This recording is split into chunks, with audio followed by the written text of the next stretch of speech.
नमस्ते, प्रणाम। आप लोग के बीच हम एक विदाई गीत लेकर आए हूँ। सुनिए, आप लोग कैसा लगता है कमेंट करके ज़रूर बताइएगा।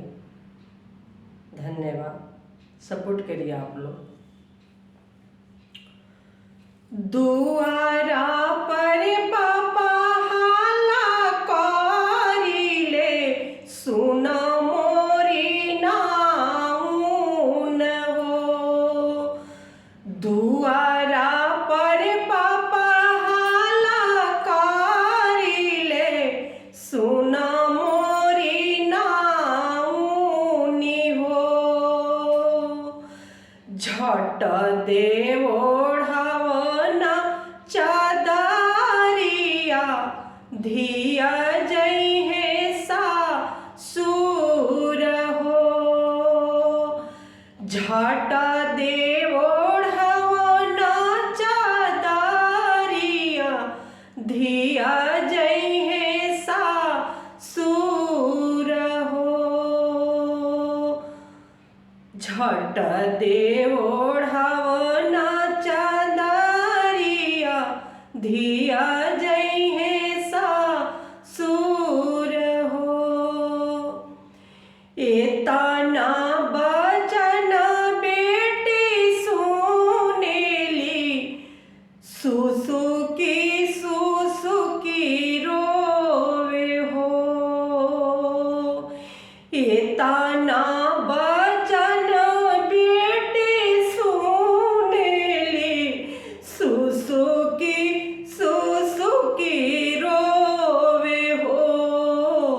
झट दे पकड़ी अपना आमा के, आमा कैसे तेजबी हो। झट दे पकड़ी अपना आमा के, आमा कैसे तेजबी हो।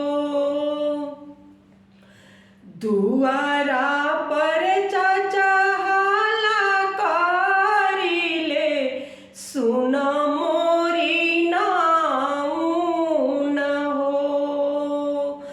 झट दे ओढ़ावना चादरिया, धिया जइहे सासुर हो।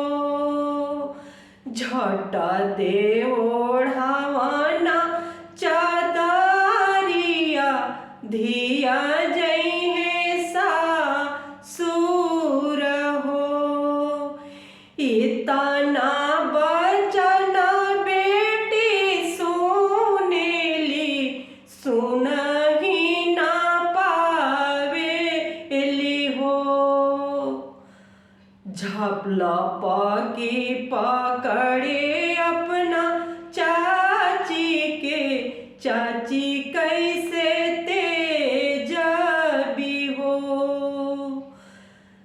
झट दे पकड़े अपना चाची के, चाची कैसे तेजबी हो। धन्यवाद। गाना अच्छा लगे तो लाइक सब्सक्राइब